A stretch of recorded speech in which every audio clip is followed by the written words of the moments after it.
तो चलिए बढ़ते हैं आज की कहानी की ओर। दोस्तों, रात के ठीक 10:30 बज रहे थे। ठंड के इस मौसम में मैं टैक्सी के अंदर सफर करता हुआ अपनी मंजिल की तरफ निकल रहा था, लेकिन तभी टैक्सी को एक बहुत ही जोरदार का झटका लगा। झटका लगने की वजह से मैं समझ गया कि कुछ तो हुआ था, इसलिए मैंने टैक्सी ड्राइवर आशुतोष से पूछा, अरे क्या हुआ आशुतोष जी, टैक्सी बंद क्यों हो गई? तभी आशुतोष ने कहा, अरे भाई साहब, टैक्सी को बंद नहीं किया है, टैक्सी बंद हो गई है, रुको जरा मैं उतर कर देखता हूँ। उसके बाद ड्राइवर साहब गाड़ी से नीचे उतरे और अपनी टैक्सी की जांच करने लगे। 5 मिनट बीतने के बाद वो सीधा अंदर आए और बोले, भाई साहब, थिएटर के अंदर पानी सूख गया है और यहाँ आसपास में कहीं दूर दूर तक पानी भी नहीं है, इसलिए अच्छा होगा कि आप यहाँ से पैदल ही निकल जाएं और आगे जाकर हाईवे से कोई सवारी गाड़ी ढूंढ लें। आशुतोष की बात सुनकर मैं घबरा गया और फिर मैंने उससे कहा, अरे भाई पागल है क्या, मैं इतनी रात को भला कहाँ जाऊंगा? तो एक काम कर, जल्दी से गाड़ी को ठीक करने की कोशिश कर, मैं यहीं पर तेरा वेट करता हूँ। इतना कहने के बाद मैं सीट के ऊपर अपना सर रखकर फोन चलाने लगा। थोड़ा समय बीत गया और समय बीतने के साथ ही मैंने देखा कि अभी भी आशुतोष गाड़ी के सामने बोनट के अगल बगल में ही घूम रहा था। फिर मुझे लगा कि शायद आशुतोष गाड़ी को ठीक नहीं कर पाएगा और मुझे थोड़ा जल्दी अपने घर पहुंचना था, तो मैंने सोचा कि मुझे पैदल ही हाईवे के लिए निकल जाना चाहिए, क्योंकि इस समय हम एक कच्ची रोड पर थे और यहाँ से थोड़ी दूर एक हाईवे पड़ता था। इसलिए मैं गाड़ी से नीचे उतरा और उसके बाद मैंने आशुतोष से कहा, भाई लगता है तेरी टैक्सी ठीक नहीं हो पाएगी, इसलिए मैं पैदल ही निकल रहा हूँ और अगर ज़रूरत पड़ी तो मैं तुझे फ़ोन करता हूँ। इतना कहने के बाद मैं वहाँ से निकल पड़ा। ठंड की उस रात में मेरे हाथ पैर बुरी तरह से कपकपा रहे थे। हड्डियों को जमा देने वाली इस ठंड के अंदर थोड़ी दूर चलते मेरे हाथ पैर जवाब देने लगे थे, मगर पैदल चलने के अलावा मैं और कर भी क्या सकता था। खैर, थोड़ा सफ़र तय करने के बाद मैं हाईवे पर पहुंच गया। हाईवे पर भी मुझे इतनी ज़्यादा चहलकदमी नज़र नहीं आ रही थी। इक्की दुक्की गाड़ियाँ नज़र तो आती, लेकिन कोई भी ऐसा नहीं था जो इशारा पाते गाड़ी को रोक सके। ऐसे में मैं उस हाईवे के ऊपर पैदल ही पैदल चलने लगा और तभी मुझे एक वाइट रंग की कार पीछे से आती हुई नजर आई, जो कि बहुत ही कम रफ्तार में थी।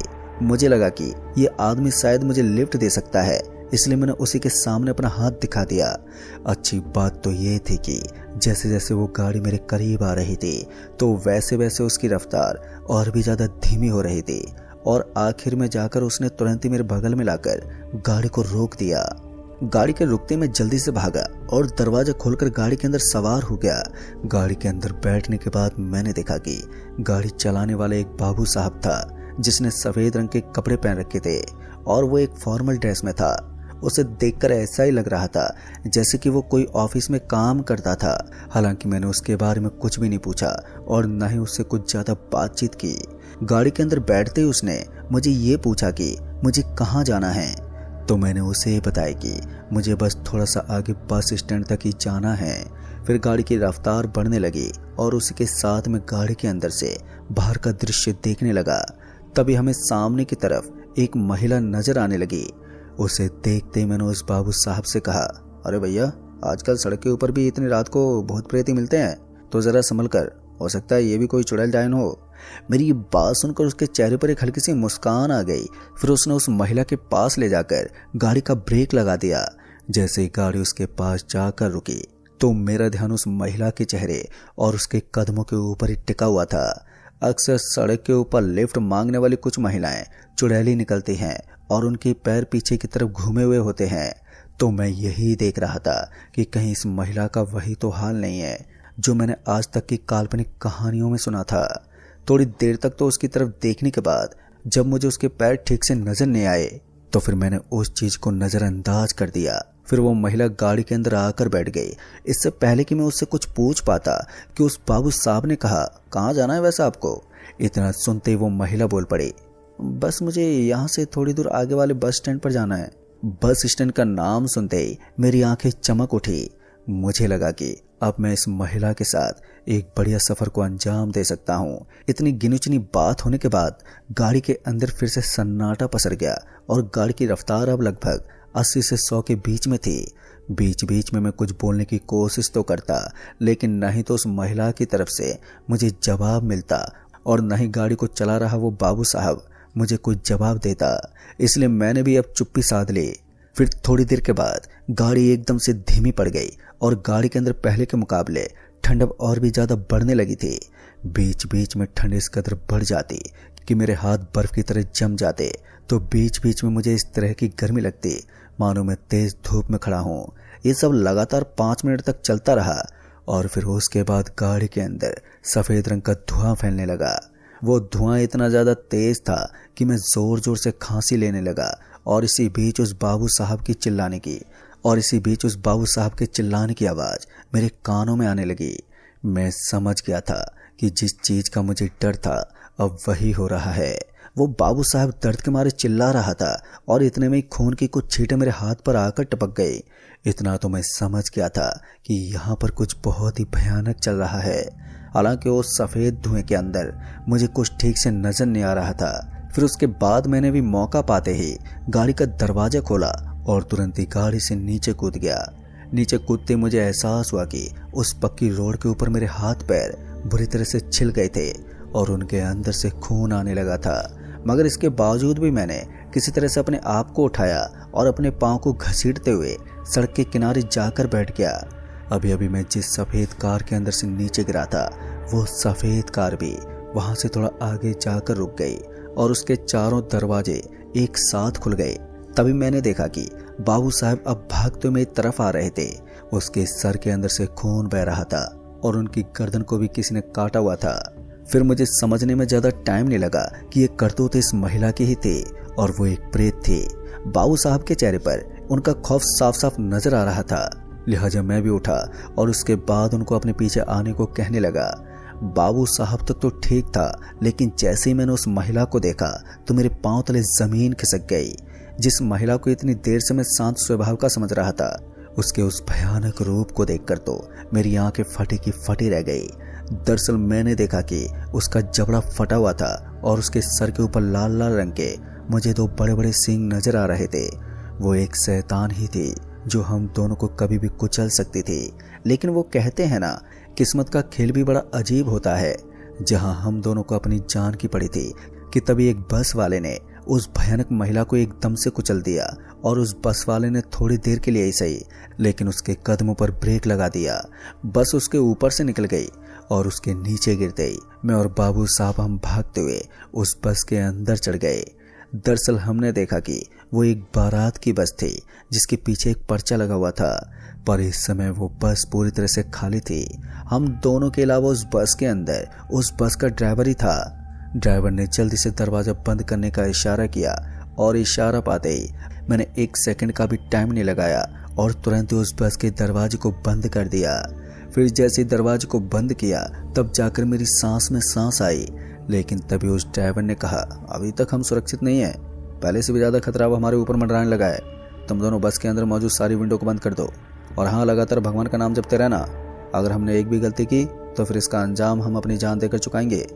दोस्तों, उस बस ड्राइवर की बात सुनकर हमने अपनी गर्दन हिलाई। बस ने रफ्तार पकड़ी। तभी हमें सड़क के बीच में सफेद रंग का वो धुआं नजर आने लगा। लेकिन बस ड्राइवर बड़ा ही तेज था। उसने रफ्तार को और भी ज्यादा बढ़ाया और उसके बाद उस सफेद धुएं को महज 2 सेकंड के अंदर काट दिया। उस बस ड्राइवर को देखकर ऐसा लग रहा था जैसे कि वो इन चीजों का मास्टर हो, क्योंकि उसकी कही गई हर एक बात सच साबित हो रही थी। तभी उसने बताया था कि थोड़ा सा आगे टर्न लेने के बाद हमें मुसीबत का सामना करना होगा, और हुआ भी बिल्कुल ऐसा ही। हमें सड़क के बगल में करीबन 7-8 महिलाएं एक साथ हमारी बस के साथ साथ भागती हुई नजर आ रही थी। उन महिलाओं के चेहरे की दशा बिल्कुल एक जैसी थी। जैसा कि हमने पहले उस महिला को देखा था, बिल्कुल वैसे उनके साथ भी था। उन्हें देखकर हमें घुटन हो रही थी, लेकिन हम भगवान का नाम भी जपते जा रहे थे। तभी बस ड्राइवर ने कहा, सुनो, अब तुम दोनों अपनी आंखें बंद कर लो और हाँ, गलती से भी अपनी आंखों को मत खोलना। अगर तुमने आंखें खोल ली तो फिर इस भयानक दृश्य को तुम सह नहीं पाओगे।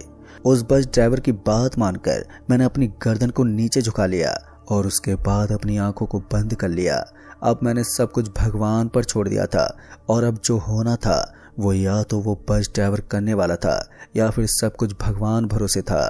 फिर कुछ देर तक तो बस स्पीड से चली, मगर उसके बाद अचानक ही बस को एक तेज झटका लगा और झटका लगने का सिलसिला हर बार कोई ना कोई मुसीबत खड़ा कर ही देता था। इसलिए मैंने इस बार आंख नहीं खोली लेकिन तभी मुझे अपने बगल में से बहुत ही जोर के चीखने की आवाज़ आई और इस आवाज़ ने मेरे होश उड़ा दिए। गलती से मैंने भी अपनी आंखें खोल ली तो मैंने देखा कि बाबू साहब डरे हुए थे और उनकी आंखें बड़ी बड़ी हो गई थी और वो मेरे पीछे की साइड में देख रहे थे। तभी उस ड्राइवर ने चिल्लाते हुए कहा, अरे मूर्ख, मैंने तुम दोनों को कहा था कि अपनी आंखें बंद रखो। उसकी इतनी सी बात सुनते ही फिर से मैंने अपनी आंखों को झट से बंद कर लिया। आंख बंद करने के बाद भी मुझे इस स्थिति का एहसास हो रहा था, लेकिन अच्छी बात यह थी कि अभी तक बस ड्राइवर सही सलामत था और मुझे विश्वास था कि जब तक वो सही है तब तक हम सुरक्षित हैं। फिर कुछ देर तक तो बस के अंदर इसी तरह उथल पुथल मचती रही, लेकिन थोड़ी देर के बाद सारा माहौल एकदम से नॉर्मल होने लगा। फिर उसके साथ ही बस ड्राइवर ने कहा, अब तुम दोनों अपनी आंखें खोल सकते हो। फिर जैसे मैंने अपनी आंख खोलकर देखा तो मैंने पाया कि मैं उस बस स्टैंड पर पहुंच गया था जहां पर मुझे जाना था। बस स्टैंड पर पहुंचते मेरी जान में जान आई और उसके बाद मैं उस बस ड्राइवर को धन्यवाद बोलकर उसे इस घटना के बारे में पूछने लगा। तब जाकर उस बस ड्राइवर ने बताया कि दरअसल यहाँ पर करीबन 3 साल पहले एक लड़की रात को अपने किसी दोस्त के बर्थडे पार्टी से घर लौट रही थी और घर लौटते वक्त उसकी स्कूटी बीच में खराब हो गई। फिर उसने आधी रात को जब किसी आदमी से लिफ्ट लेने की कोशिश की तो उस आदमी ने उसे लिफ्ट तो दी, लेकिन उसके साथ बहुत ही घिनौना काम किया और चलती हुई गाड़ी के अंदर से उसे नीचे फेंक दिया और साथ ही उसको वहीं पर मार दिया। फिर उसके बाद से उस लड़की की आत्मा यहीं पर भटकती है।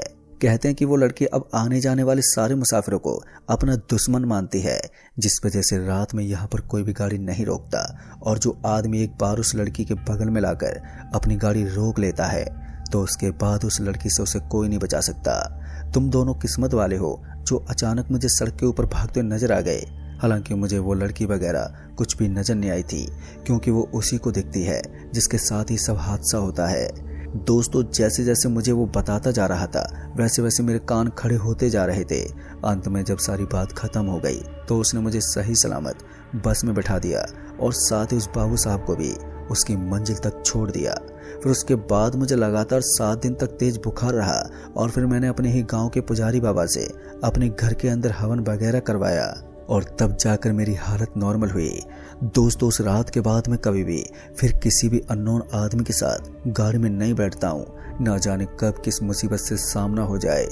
तो दोस्तों, इस कहानी में बस इतना ही। कहानी आप सभी को पसंद आई हो तो वीडियो को लाइक शेयर कमेंट जरूर कर दें और साथ ही चैनल पर अगर नए हैं तो चैनल को भी सब्सक्राइब जरूर कर दें। जल्द ही मिलूंगा ऐसी एक और नई कहानी के साथ। तब तक के लिए बाय एंड टेक केयर।